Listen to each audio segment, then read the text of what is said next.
Good afternoon. Welcome. My name is Dan Porterfield. I'm the president and CEO of the Aspen Institute, and it's always nice when you're new to a job that your sister sits in the front row and claps for you. Thank you very much. So I started on June 1 and have been here for the last month, and just one great moment in convening after another. And of course, today we have a really special one. So thank you all for being here. The Hurst Lecture Series is a very important part of the work that we do at the Aspen Institute. With the support of the Hurst Family Foundation, we're able to bring influential speakers to our campus to talk about critical issues of the day. Now, the Aspen Energy and Environment program is one of the oldest at the Institute. Since the late 1960s, we've been convening an ongoing dialogue on energy, conservation, and climate change topics here, and this event tonight is a part of that. As this week we are hosting our first ever Aspen Energy Week, and the theme is designing transitions for the new energy economy. We're looking at policy, technology, market solutions to the transition of the energy economy to a low carbon future. It's critically important work. We have some fantastic leaders here today. So I'm very excited for us to learn together. Our conversation will be moderated by Andy Karsner. And Andy is the managing partner of Emerson Collective, a senior strategist and space cowboy at the Organization X. I aspire to a title that's as cool as that someday, and the Precourt Energy Scholar at Stanford University. He's also a very grateful Henry Crown Fellow of the Aspen Institute in the 2012 class. Andy also served at the U.S. Department of Energy from 2005 until 2009 as Assistant Secretary of Energy for Efficiency and Renewable Energy. And now I'll turn it over to Andy to introduce our guest. Thank you, Andy. Thanks, Dan.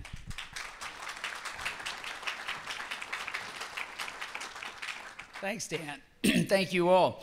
We're in for a great treat tonight because I have to my left two of the people who are most influential and important to shaping the global dialogue and to influencing the directions of policies and technologies and the way markets operate that affect our comfort and our convenience, our security, our health, our well-being, and the probability of whether or not the planet cooks.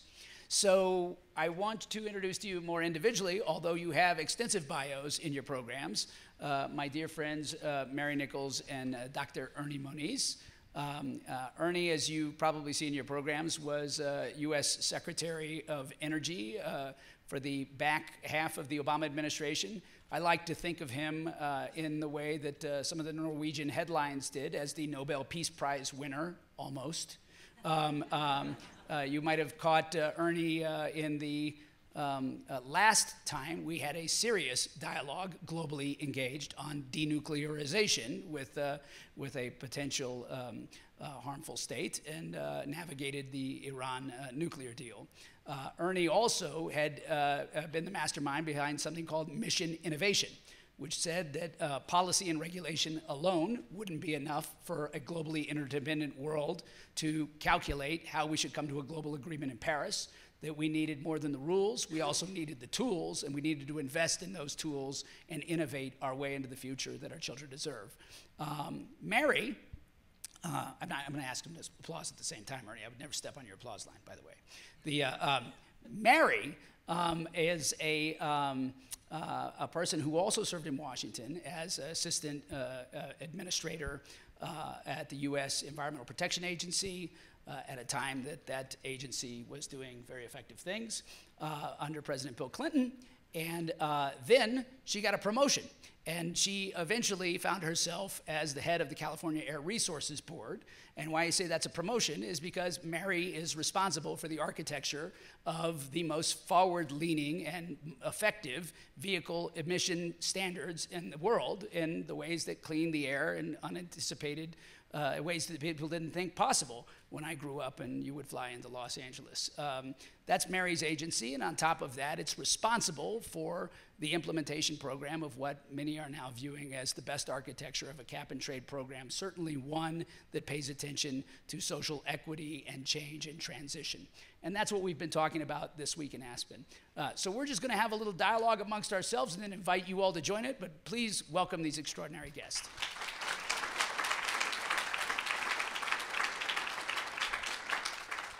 And I think that's a good place to start with a really simple question. What are you guys up to, and what are you doing here this week? And maybe we'll just start with Secretary Moniz. All right, well, thanks, Andy. Microphone. Oops. Thanks, Andy. Basically, I split my time in two different directions with a common theme of addressing what I would call global threats. One are the threats in the nuclear security realm, nuclear weapons, non-proliferation, and the like, and the other, the threat of climate change, and especially looking at the combined technology, policy, and business model innovation solutions that I think we're going to need to work together to accelerate the transition. In the former, that is in the nuclear threat arena, and I'll be very brief on that since that's not really the subject here. I work very closely with former Senator Sam Nunn in trying to reestablish the level of dialogue with Russia, for example, that we absolutely need, despite all of our disagreements on what are existential threats. We work on issues with North Korea, for example, proposing that an implementation program would include what's often called the non-Lugar program that we had in Russia, a similar one in Korea. Gives you a flavor of some of the kinds of things we do. On the energy side, with two colleagues, we've established the Energy Futures Initiative, where we are trying to continue the analytically and technically grounded approaches to really doing clear-eyed analysis of the kinds of policies and the kinds of innovation programs that we will need to advance the economy, to address climate change, and also, as Andy said, to address issues of social equity in doing that. And in particular, I'll mention one project, the Roosevelt Project, which is named after Teddy, Franklin, and Eleanor Roosevelt for the various dimensions of their contributions to our history, in which we will explicitly are looking at how we start from the family, community, regional approach in different parts of the country to see how we can bring along different parts of the country in alignment with the kind of energy transition that we are talking about, which of course is going on at the same time as many other technology-driven transitions that are pretty stressful for many of our communities. I believe succeeding in that is a big part of succeeding in addressing climate change. So that's roughly speaking what I'm doing, Andy. Thanks, Ernie. Okay, so for a person who started off my life as a lawyer, working in relatively pacifist occupations, including war resistance and defending people who had refused induction into the Vietnam War, I have found myself for much of my career feeling like I was in the thick of battle, and sometimes even using military analogies for the work that I do. It's just impossible not to when you're working at the area of air pollution, climate change, not to be engaged sometimes in battles, although the cast of who's on the other side may shift from time to time, but sometimes it feels like an uphill battle. So when I told my boss, Jerry Brown, that I was coming to Aspen for a energy seminar, I didn't expect to get a huge amount of support, actually, because, you know, I'm basically absent from the front line for a few days and enjoying the opportunity to listen as much as I will to talk. But the admonition that he gave me was, go over there and bring back some ideas about what we can do right now in the last few months of my administration that can set the course and a more ambitious trajectory for changing our energy and transportation systems. And I especially want you to talk to Ernie Moniz, because the last time I talked to him, he just seemed too happy. And I don't understand how anybody can be happy when the world is going to hell. It's burning up. It's terrible. How can how can anybody be happy in this situation?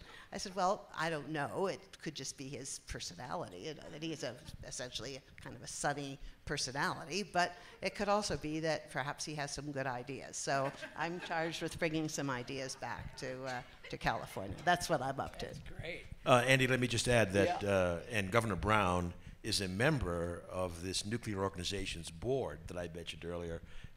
So he actually has no shortage of opportunity to deliver that message directly, often. It's called cold calls on the cell phone. Yeah, when your obsessions are the existential threats of nuclear annihilation or climate change, he could use a little Aspen himself. So we will invite Jerry on the next year's convening. But there's a lot that's unique in California, and that used to be the butt of some jokes. But the problem is that California is running new surpluses with rapid economic growth, and it's got declining emissions, and it's setting the benchmark on how efficiency ought to operate in markets. Mary, you're in a pitched battle right now. California has its own vehicle standards, which numerous states follow and have adopted, that represent a substantial portion of the U.S. car fleet. And people are looking to roll back your authority to make us go faster into the future. Can you talk to us about that a little bit? Explain where we are? Sure. As I think people have probably read or heard, at the moment we're dealing with a administration that has made up its mind to roll back some joint standards that were adopted under the Obama administration in 2012 that for the first time ever blended together both the CAFE fuel economy standards that are implemented by the Department of Transportation and a new greenhouse gas emission standard under the Clean Air Act. And these standards together are aimed at improving the fuel economy of conventional gasoline engines for for all passenger vehicles and light trucks. That's the only thing that they do, and they were adopted intending that they would carry on through 2025. The point being that the industry was asking for direction and asking for stability. And so after lengthy negotiations, which were done under the auspices of the White House, but with California and the other agencies very actively participating, the industry agreed to these standards with a proviso that there would be a midterm review to see how we were doing and if they needed to be adjusted. Before President Obama left office, that review was done. It was a very extensive technical review. They concluded that not only could these standards be met, actually they were not as ambitious as they could be, that the technologies existed to go quite a bit farther than what amounted to a fleet average of 51.5 miles per gallon that would be in effect in 2025.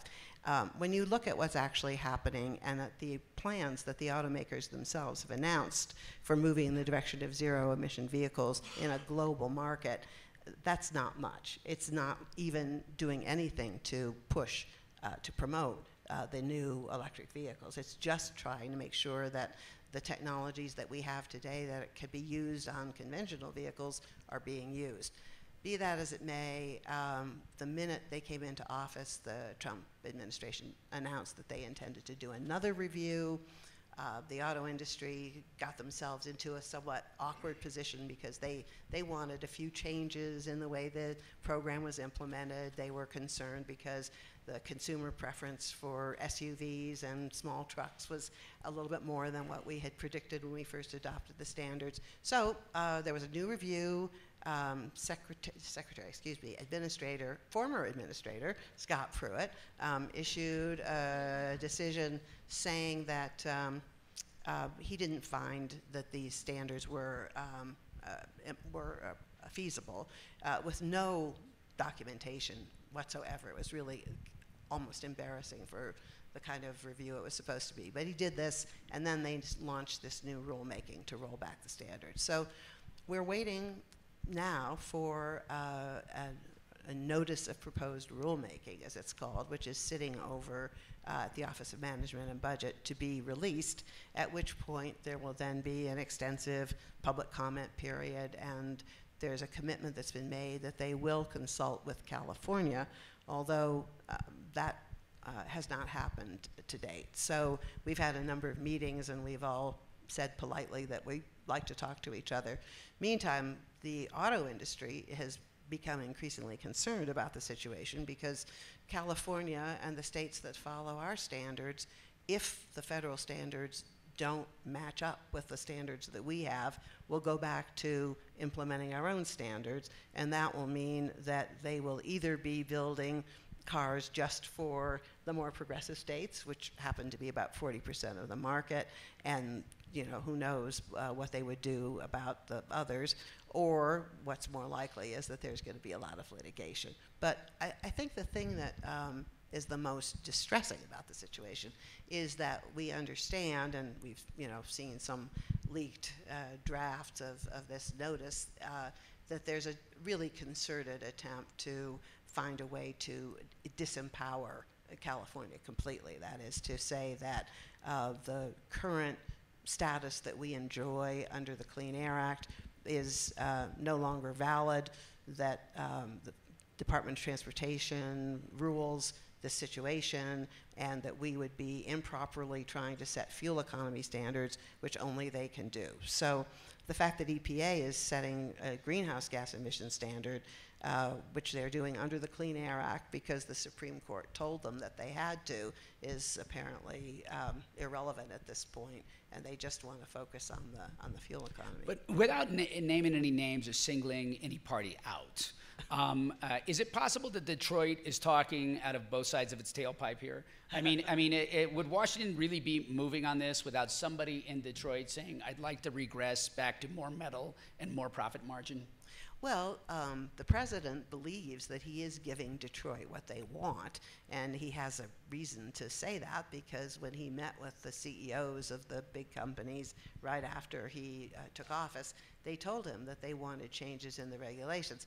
The problem is that he's giving them more changes than they wanted, and now they're worried that it's going to make them non-competitive, it's going to lead to shareholder resolutions and boycotts, and people not wanting to deal with them even when they're producing the kind of cars that people want. So it's really, they have been, let's put it this way, they've been ambivalent about what it was that they were really seeking. And I think in their heart of hearts, probably the CEOs of these companies and their upper management would like California to go away.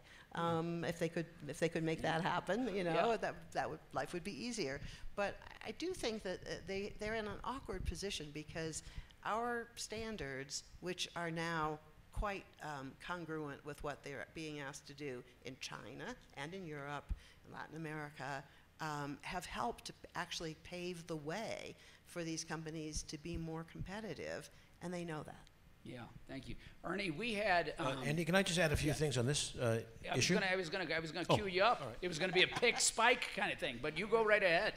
No, I prefer the slam dunk. Okay, well, if you're gonna slam dunk, I was gonna say that it's people don't get into the wonky level that this actually triangulates amongst three big agencies in Washington: the Environmental Protection Agency, NHTSA at the Department of Transportation, and the DOE, which has responsibility through innovating and validating and verifying the technology availability for the integration into these things, not just the tailpipe emissions and the safety, et cetera. But the DOE had gone passive for a long time. Detroit had managed to triangulate in such a way that they had a passive DOE. That was not the case, I think, in the prior two administrations. But what could be done now to assert technology availability for where the cars are and should go for consumers? So let me get to that with a couple of other stories first. Number one, I just want to note that, Mary, as you described, the agreement that was reached in the first Obama term, there was another element in the first Obama term. It was called auto bailouts. And there was, shall we say, an agreement in terms of how this all would go forward. You can just imagine what that agreement was. Right. Number one. Number two, on this question of the 50 plus miles per gallon, et cetera, I'll give you another piece of history. In the Clinton administration, and I was the Undersecretary of Energy in the second term, there was something called the Partnership for a New Generation of Vehicles. And it was a challenge issued early in the administration, organized with the automakers. And the challenge was by 2000 to produce the concept cars that it was called Toyota Camry scale vehicle that would test out at 80 miles per gallon. And initially this was impossible. In 2000, 3 different automakers produced 80 mile per gallon concept cars. They were all hybrids. As soon as the administration changed, rather than go the next 5-year step to go from a concept car to a production car, instead the Freedom car was introduced. And there went the end of the development in that direction, exactly when Toyota hammered them with the hybrid. And a fear is a repetition of this, that rather than using the technology forcing standards, but a technology forcing that is not loony, something that can actually be done, a competitive edge. And as you said, Mary, it's not only a competition in the United States, but it's for a global market more and more concerned about efficiency and emissions, that we may be doing Groundhog Day here in terms of the advanced vehicles. Now, in terms of going forward, there's lots that has been done and can be done. In fact, I just want to mention that in addition to light-duty vehicles, to automobiles, an enormous issue is the efficiency or inefficiency of heavy trucks, Class 8 vehicles. And that is even more pronounced if you go to the developing world than in the United States. Another program at DOE, same thing, challenged the teams were like engine makers and truck makers. And once again, 3 different teams came forward with, roughly speaking, double the fuel economy for Class 8 trucks. And those technologies, there's a whole variety of technologies, some of them fairly straightforward, like aerodynamics, some of them more difficult, like heat recuperation, and those are now being introduced into Class 8 trucks. So we really need to look across the board, and efficiency in vehicles, frankly, efficiency in every sector of our energy economy is an absolute prerequisite if we are to meet the kinds of goals that were implicitly discussed earlier in terms of a low emissions economy. And I just want to augment your story of Freedom Car a little bit, as the person who proudly killed Freedom Car. Unfortunately, I wish you had done it earlier, but you weren't there. Well, I wasn't there, right. But it happened very soon after my arrival. And as I recall the congressional hearings and the great senior member of the Democratic caucus, John Dingell, demanding an explanation for having it killed, I said it sounded like something that belonged in Captain America in a magazine and not something that was serious for efficiency. So it actually was the Bush administration and the Energy Security Act of '07 that was the very first CAFE reforms that promulgated the statute that led to the Obama rule that evolved into what now Trump is trying to reverse. This all sounds a little bit like inside baseball, and I hope people in the audience will forgive us for sharing our stories. I think what's important, though, Mary, is that the people who have worked on the principle that Ernie just spoke about, the necessity of efficiency integrated into our economy, whether vehicles or generation or industry, as a competitive aspect of who we are, that the prior administrations, all through the history of the Department of Energy, have worked on a basis of expertise in science, technology, the national academies, et cetera, and we are strictly working on an ideological basis today. And if I may just add on that, Andy, I think, first of all, it's absolutely right that the underlying principle I tried to emphasize is that it is technology pushing or pulling standards which have to be reasonable in terms of where the technology can go. That is a principle that we need across the board. It's not just about vehicles.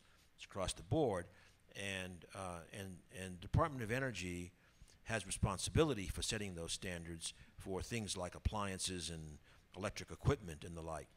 Just want to note that in the last administration, the Obama administration, and certainly when I was there in the second term, we picked up the pace of modernizing those regulations to match technology advances quite dramatically.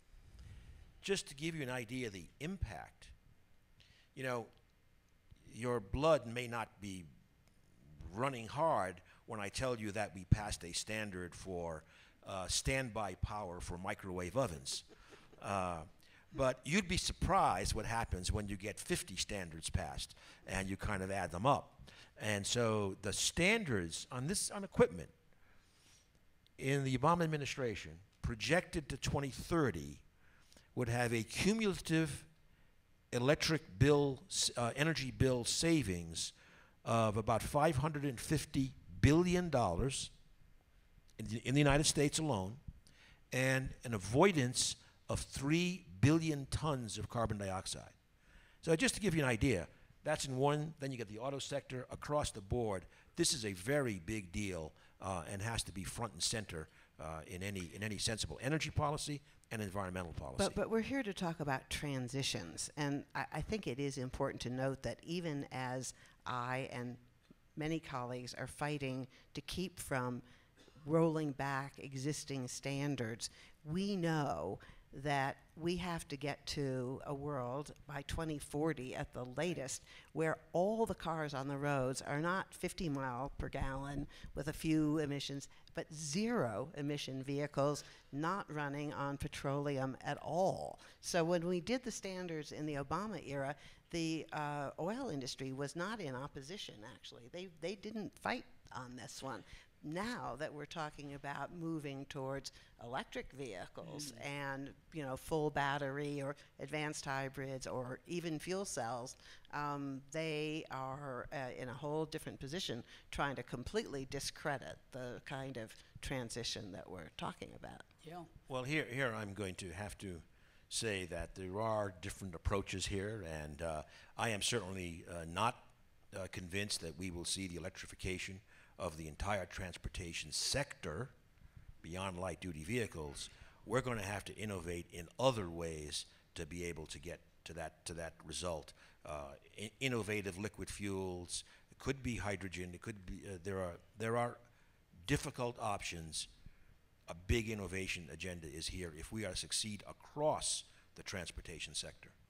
If we combine some of the macro trends that we see in California, which I will say, when I am on the East Coast, alarms people. You know, if I make a statement about electrification of drivetrains, meeting autonomous vehicles, meeting ride sharing, which most Californians would say status quo, people on the East Coast will literally say, "What are you talking about?" And basically that's all we can talk about because we don't want to share with them the news about flying cars, right? But where do you see those trends taking us in 10 and 20 years Can we meet transportation targets, even if you mix in LNG and other alternatives? Absolutely. This revolution, I think, is essentially unstoppable. I think when you see electric utilities coming to the fore as fuel suppliers, and when you see them partnering with the manufacturers of vehicles to roll out a network of charging stations, not just for people who can afford to and want to drive Teslas, but for people who want to buy or sell or want to use ordinary cars. When you see the kinds of efforts now going on with respect to trucks and buses by companies like BYD, as well as Proterra in California, and cities and their fleets going to buy those vehicles because it's what their customers want and it's what's needed to meet air quality standards in our cities. And I do have to keep coming back to that point, is that this is not just about us wanting to show that we can be cleaner and do more for the climate, although that is an overarching requirement for us, but it's that urban areas that are increasingly congested have to have zero emission, however it's obtained, with whatever kind of fuel will do it, or life will be unlivable in many parts of this world.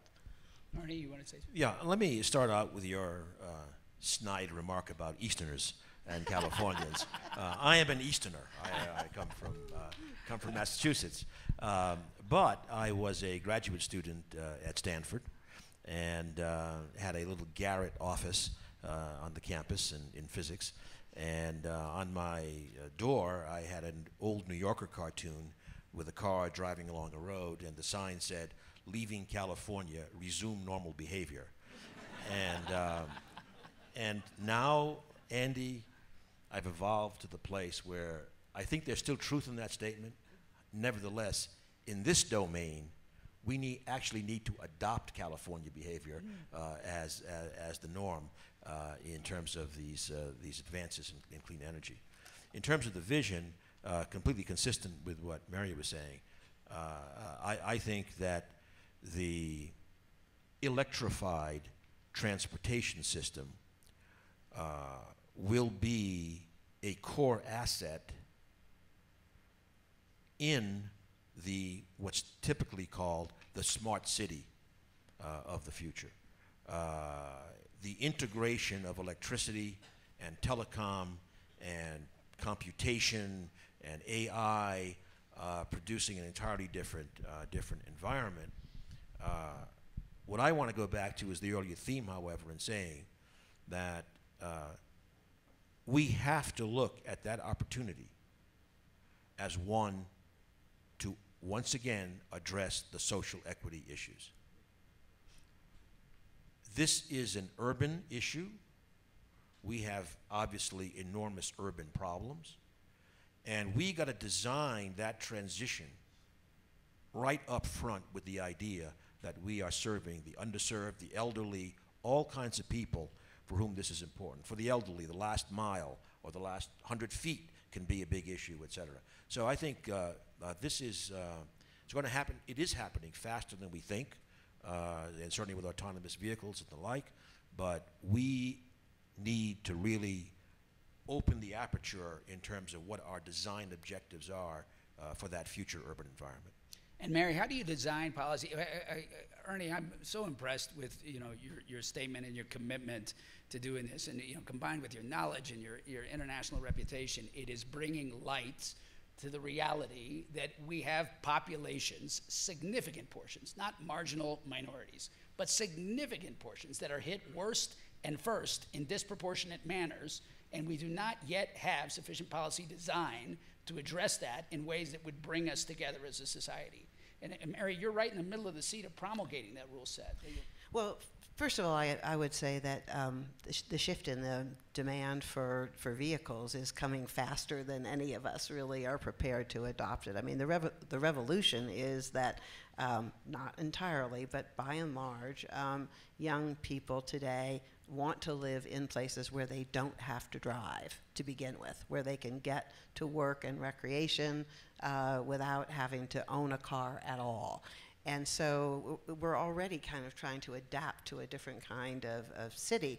I have seen it, both of my own kids, one in Washington, one in LA, subscribing to ride services where they can go take out a car when they need one, but don't have to pay for garaging it or owning it. Everybody with young kids now in my part of the world uses these ride-hailing services to get kids around. People know that if they're going out to a bar in the evening, or if you're like me and you're not so happy driving at night when it's dark, there's just other options out there that are readily available that you don't have to be engaged in owning and driving the car for.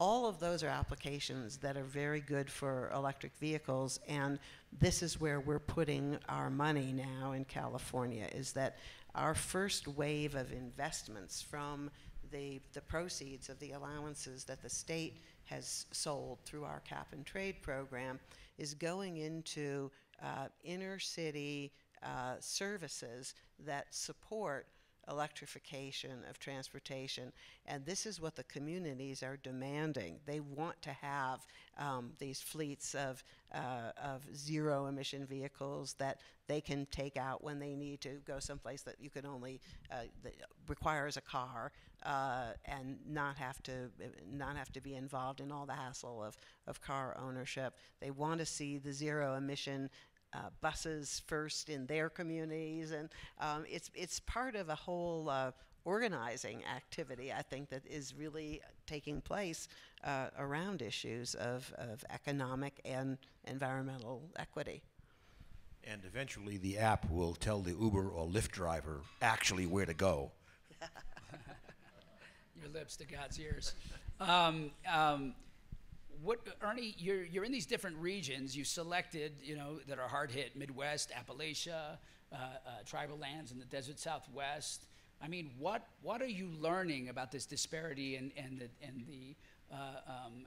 the delta, if you will, between the opportunity that's being created in these epicenters of technology and the useful application or integration into the economy-wide? I think one thing is that, first of all, while the challenges that we've been talking about are certainly unevenly spread across the country, there's actually, in my view, what we're finding is a surprising distribution of opportunities for helping guide innovation regionally. I'll just mention as one clear example, which applies to every state in the country: land grant institutions, which have a whole history of their genesis was in the idea that problems come to them from their region, and they help bring technology to apply. That's an example, I think, where the utility and the opportunity there is very unevenly applied. There are some interesting success stories. In Alabama, for example, I could describe one, but it's very uneven. So I think one of the issues is identifying regional assets and bringing them together. Another, and then a whole different issue is, and by the way, we also are seeing a lot of, actually, in many times, clean energy is being used, it's in pockets, as business development opportunities because companies want it. So one example is Kentucky, think coal state, wind farm, so that they can direct source zero carbon electricity to attract the large, especially the large data companies that are looking for it. The other thing I'll mention, and we talked about a little bit in the workshop that we've been having, is that there is the opportunity, and I don't know how much predictive power one would put onto this, but there's such a development not only in information technologies, but other typically information technology enabled technologies, like, for example, 3D printing.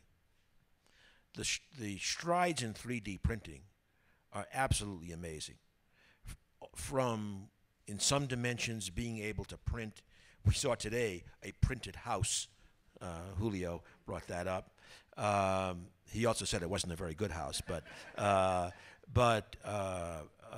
also printing with new materials, new kinds of metallic materials and the like. And there, the big question is that going to lead ultimately to customer-tailored, distributed manufacturing? If that's the case, it's a complete social transformation going on. So I don't know where this is going to go. All I know is that we got to keep our eyes open and jump, frankly, on these incredible advances in platform technologies that allow amazing introductions. In fact, if I go back to the smart cities comment made earlier, and we heard again a presentation about some of the nice things that are happening there. However, I would posit that, starting out thinking about the smart street light is fine, but I think where you start is in what's the backbone. The backbone is the electricity and telecom system integration. So if I'm doing a smart city, I start thinking right away, the first thing is I do 5G, for example, with smart electron delivery. And then entrepreneurs will come from everywhere with new ideas to provide value-added, new services, et cetera. So I think we need to, again, take a step back in this and in other cases in terms of providing opportunity for innovators to think about new innovations as opposed to saying, oh, that smart street light is a great idea. I'm going to open it up to questions, and there's microphones going on both halves of the room. I hope we're sufficiently provocative. There's a question over here, and before we get to you, I'm just going to throw out a popcorn and say carbon price. We have a California summit coming up. Jerry Brown and Michael Bloomberg are trying to convene the world to show that America's still in after Trump has erroneously declared us out. And I'm curious about what you think about a carbon price and how that's going to affect things. Okay, that was easy. Easy popcorn, easy answer. Where was the question? Could you say who you are, sir? Yes, I'm Claiborne Deming, and I'm less worried about the U.S. because CO2 emissions peaked in 2008, but I'm worried about the rest of the world. We're less than 5% of the world's population, and the Chinese reportedly still build a coal plant a week. And so how do we think about the rest of the world, less us, China, India, Vietnam, whatever, the third world east, I guess? Sure. We probably both could comment on this, but my observation is that, I went with Governor Brown to China this past year, and we met with the Prime Minister, and we had very substantive conversations with regional governments and companies in China that want to be in on zero emissions economy. I think they're taking this opportunity seriously. It's a challenge. Global warming is a global problem. I think their science tells them that it's real and that they need to work on it. I think they will, they'll eat our lunch when it comes to electric vehicles if we don't get on it faster. This is not just a matter of some sort of ideology. It's a matter of competitive forces at work to deal with the reality that there's going to be a lot more cars. They're going to be sold in places like India and China, and they can't have the kinds of emissions that cars do today, or they'll die and their children won't be able to stay there. I'll just add on China that I agree with Mary. I mean, I think they're very serious. They got a big challenge, but they're very serious in going forward. But the thing I want to emphasize following my last remarks is that the Chinese have incredibly aggressive programs in developing a new innovation culture. Their investments in what I call platform technologies, AI and everything else, are absolutely stunning, and we had better pay attention to that. But but going back to your question, let me say that I would start in answering that question by saying, look at the demographics. And the demographics are that, over the next several decades, the world is projected to add, let's call it roughly 2 billion people. Those 2 billion people, it's not exactly the same 2 billion people, but those 2 billion people will fundamentally be in developing country urban areas. And so that defines where the challenge is. So a lot of this visioning of the urban future is something that we, in principle, we really need to get ahead of now, because there's tremendous opportunity in that arena. Having said that, I think when it comes to achieving low carbon goals, Paris. Let me first say, Paris, despite the current U.S. administration position on the Paris Agreement, the Paris Agreement was an enormous step forward, precisely because every country in the world acknowledged a responsibility to address climate, and frankly, when all is said and done, accepted, admittedly they're not binding, but accepted comparable kinds of targets in the 2030 time frame. In some cases, they are a target-rich environment for energy efficiency and the like to accomplish it. But in my view, as we go to 2050 and beyond time frame, and we need very low carbon, I think the realities are we're going to have to go, there's going to be phases, and the industrialized countries are going to have to be really upfront in very deep decarbonization by 2050. The least developed countries, who frankly aren't responsible for that much emissions anyway, given typically the low size of their economies, they're going to have to come later. So I think we're going to have to evolve to kind of a century look as to how this goes, and accept the fact there's going to be some significant differentiation in when deep decarbonization can occur. But I'd just like to add that I think the concept of leadership here is one that's worth kind of bringing back to the fore, as well as the idea of America as a place that others wanted to aspire to be like. Once upon a time, kids growing up in developing parts of the world had a goal of living as much as possible like people in the United States did. And as soon as they began to see even old movies of what life was like here, that was what they wanted to do, is to have what we have. And that's still what they want, but if they're going to have it, they have to have it in a way that it produces less carbon than we did when we developed this lifestyle that we now enjoy. So we have to have policies that will allow for the rest of the world to evolve in ways that make their lives better, allow them to buy stuff from us, and don't wreck the planet even further. That's not impossible. We're already starting to demonstrate those possibilities, but it does require kind of a conscious effort. Well, I think actually. Ernie, let me see if there's any other. Can I just add, Candy? Oh, just one thing, just to say. But raise your hand if you're ready. No, but you please go ahead. You got to get the mic. But I think technology is part of the answer to that differentiated development. For example, I think it is quite credible to think that within a decade, the cost of ownership of an electric vehicle will start to beat the cost of ownership of a combustion, I mean an auto, a vehicle.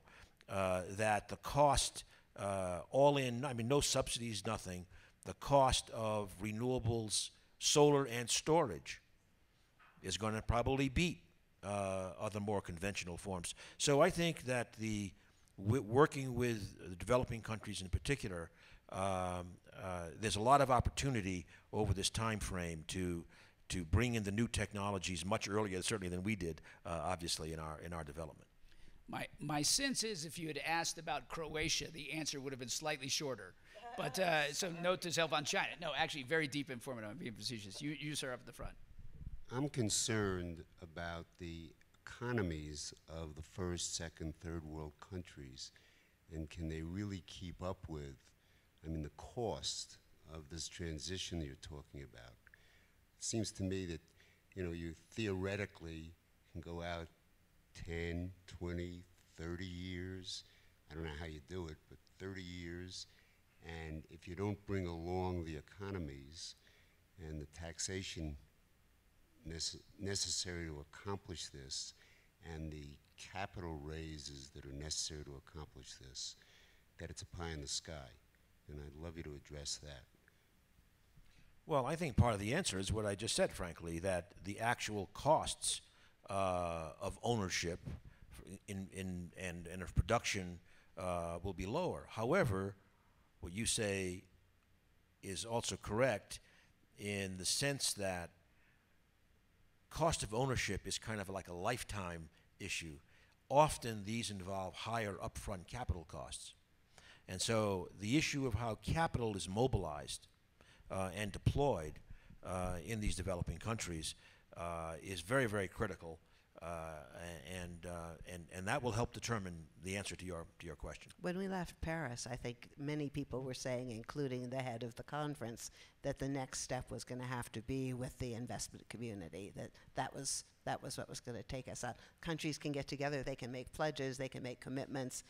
They're probably not enforceable in the sense that we don't have, you know, armies to carry them out, but it really requires that the investment community decides that this is where they want to put their money.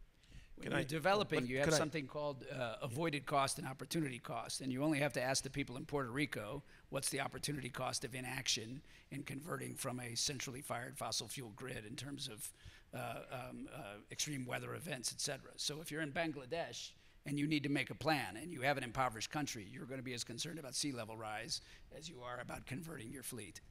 I'm just going to add that this question of the capital, there is a lot of capital out there to be deployed, but I'm not painting the same brush with every country, but in many cases, of course, there are issues of governance, et cetera, and risk factors that affect the moving that capital off the sidelines, because certainly when we've in our little energy shop, we've been looking somewhat recently at Africa and working with a fund called Africa 50, which is an infrastructure investment fund.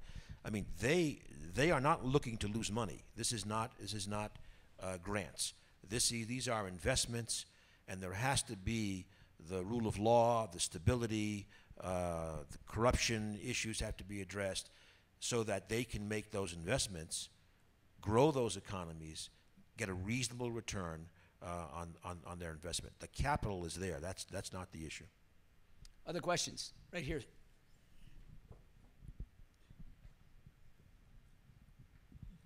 I don't know if it's okay with you, but there seems to be another elephant in the room.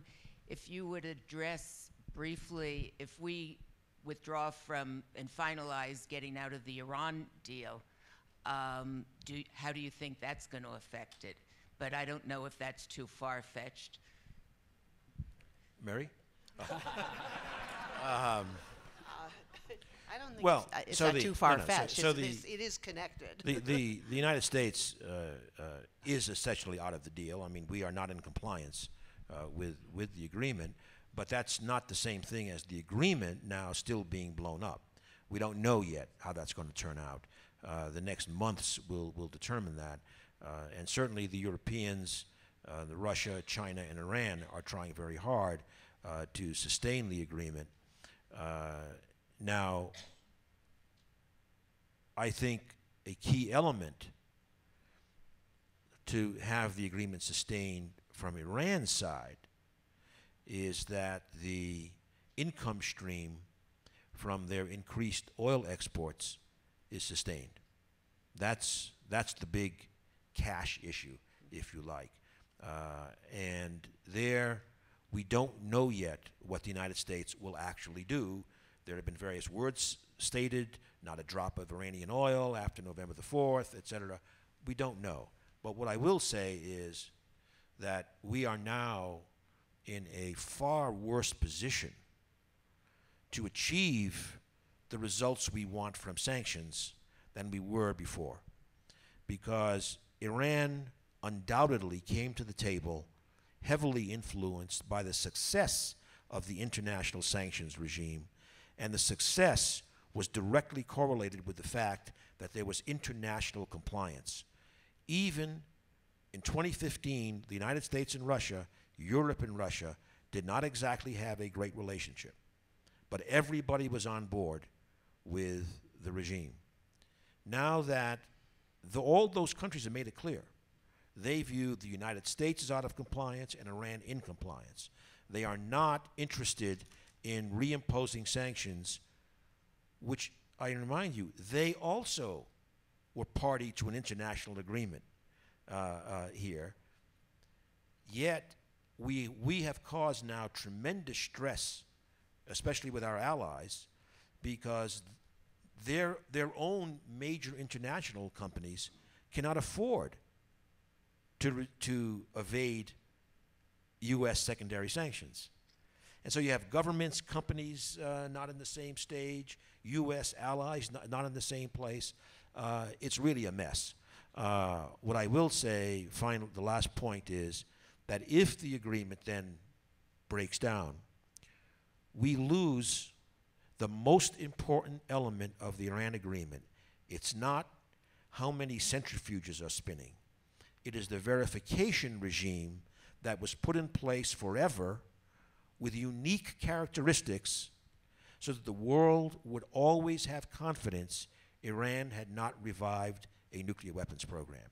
If we lose that, you can draw your own scenarios about the slippery slope to some very bad outcomes when we don't have the eyes and ears on the ground to know what's happening. Wow. Okay, that was provocative somehow. Gentleman right here, please. And then we're going to go to a couple in the back before we wrap up. How do we develop the political will to take the tough steps that are required when you think about the nation? We can't even develop agreement on infrastructure on very basic things. So how are we going to really accomplish this? Sure, there's areas like California that are gung-ho. The millennials tend to be very positive about it, but really to bring the whole country together in order to do the tough things, how are we going to do that? You want to start, Mary? Well, I guess I would say a couple of things. First of all, I don't read anything in the polls that are out there that suggest that the American public is less convinced than they were 2 years ago that global warming is a genuine issue that needs to be addressed. People don't necessarily sit around thinking about what the solutions are, and some of the solutions, like pricing carbon, can be cast in a way that makes them sound unpleasant, right? Most people don't automatically salute when you say, gee, I'd like to raise your taxes. It does take leadership. It does take elected leadership to develop programs and figure out how to make them acceptable to the public with enough of the benefits being visible so that people are willing to vote for these things and vote for the politicians who are selling them.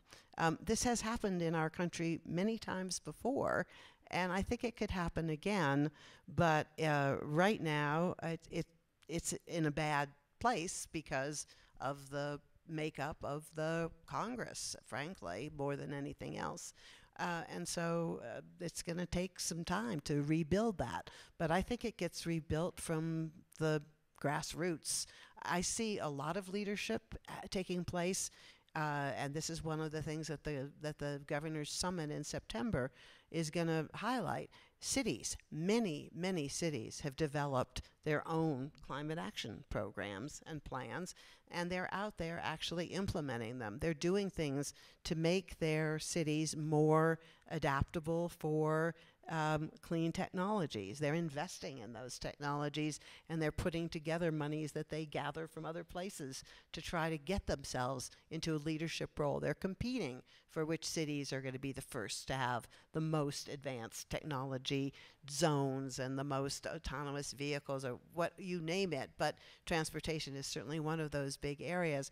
And I think when those cities then knit their programs together with the states that are also beginning to be more assertive, and this is a bipartisan issue, by the way. This is not partisanship, except to the extent that now it has been made partisan.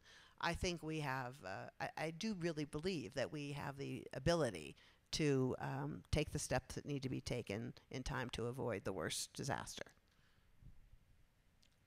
Well, first of all, as Mary says, I completely agree that we should remember that someone mentioned earlier CO2 emissions in the United States and the 2008 peak, et cetera, that the progress that has been made, and recently it's not been exactly the same level of progress, shall we say, but the progress has been made. It's been really a combination of mostly state actions and market forces that have led to this, and I agree that the state actions are likely to get stronger. For example, renewable portfolio standards are in 29 states.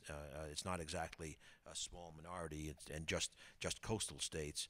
I think within that there can still be evolution, for example, in my view, to things like clean portfolio standards versus renewable portfolio standards. Opens up the aperture for technology solutions, et cetera.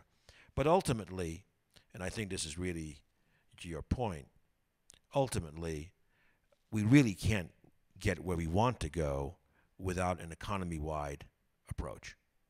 And that will require legislation, no question about it, at the federal level. And there, going back to the statement of Jerry Brown, maybe I do have a sunny disposition, or I don't know, Life of Brian, look on the bright side of life. I don't know, but I actually believe that there is some traction being generated with a proposal put forward some years ago already by prominent, mostly Republicans, George Shultz, Jim Baker, Hank Paulson, etc., in which a balanced program is put forward. Number one, you do price carbon emissions at a significant level, in the $40 range, for example, to start with. That accomplishes the carbon. Secondly, it must be administered progressively. So their proposal is take the money, and it's a lot of money. Take $40 times 5 billion tons, and it's actually more than that, and it's a lot of money. They say divide it equally and return it to everybody. Keep Congress's hands off it in particular. In that kind of a so-called dividend approach, roughly the bottom 70% of the income distribution comes out ahead. So that's the progressive element. And the third element is, and you can see how this is appealing to different constituencies, the third element is remove other incentives for specific technologies and at least some part of the regulatory base. That's not so simple, but that's kind of the three main pillars. There is a fourth, which is very difficult, and that would be to try to find a system to also adjust for the carbon practices of other countries in imports. Again, that's a lot tougher. The first three address kind of the internal American economy, and I think and now the following statement is not one of a scientist, but weird weather may push that over the finish line. I I think I'm the only one who grew up in the middle of the country amongst us, and I think you've both got it right. But if I simplified it to a couple of things that Ernie addressed, it would be about inclusion and progressivity. You know, this whole idea that we need to wait for a top-down approach when we have a bottom-up de Tocquevillian nation and shouldn't be waiting for permission to act means we have to reach out to the 44% of low-income Americans with something other than condescension or a feeling of sanctimony. We shouldn't actually be questioning the motivations or the intentions that they want for their children, but instead with a generous heart, understanding that they don't share the economic opportunities, they don't have the educational access, and they don't quite understand why things are changing so fast in terms of opportunity horizons in the society they grew up with. So you have to begin by saying, what do we need with simplified economic policies that are sufficiently progressive that get people to be bought in so they demand from their representation that they're getting a better piece of the pie. And that particular policy, that particular revenue neutral approach to carbon tax and dividend, and there are variants on it, is one of the many things we ought to explore. But it compels a new era of energy in ideation and in cooperation, and that's really what's lacking. But it's going to start with enlightened self-interest at a community level. One more question from the back. You, sir. Yep, looking around. Hi. Could you give us your take on what you think's ahead for the future of buildings and the built environment as far as energy and the economy are concerned?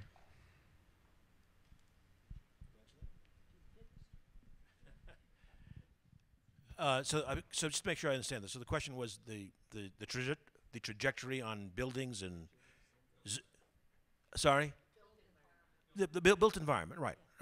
So first of all, it's obviously critical, and in the United States, residential and commercial buildings are especially the users of about 70% of our electricity. So number one is getting the electricity decarbonized is already a big step in terms of the footprint of buildings. There are it's clearly easy to think how to reach, let's say, fully electrified buildings in principle. And that plus a decarbonized electricity sector, as I say, then you're kind of there. You'd still like to be efficient and the like, but you would at least reach your carbon goals that way. However, the reality is our building stock does not exactly turn over very fast, and a program of retrofits is very hard to see going very, very fast. So I think that's a big challenge. Another issue, and Mary could say more about it, but of course is things like building codes are in the United States extremely balkanized, certainly state, maybe city level. That can make a big difference. There are certainly advanced technologies that would make a big difference, including for economic reasons and passive ventilation, et cetera, new building skins. Those are all being developed. I think the key is how do you get those out there fast in a sector that is, in the United States, really broken up into little bitty pieces, small contractors and the like. So I think it's a big training program that's required, together with standards, is probably the way we make some progress, and slowly bring in these new technologies that are more forward-leaning. Yeah. Although we can also start by painting the roofs light colors. Yes, Right. I was about to say, the first thing you could do is start taking advantage of technologies that we've known about for decades by using materials that are reflective and don't absorb heat. And that's not just a way of helping to address the problem of buildup. It also will help people in those buildings be more comfortable today. So, every time somebody replaces a roof, as well as puts a new roof on or replaces pavement, they ought to be using these cool materials. Yeah, I think that it's true. The problem is, as Ernie stated it, the solution is already at hand, I think, in terms of some terrific organizations that are already leading in these areas, including the U.S. Green Building Council, which is a voluntary voluntary association of builders and architects and labor unions and so forth, and they need more encouragement and support to get the word out. But I think that transformation is really starting to happen. The retrofitting problem is the toughest one, but it can be done. Well, thank you both for raising the roof on our aspirations, and thank you all. We won't stand between you and dinner. Please thank our panel.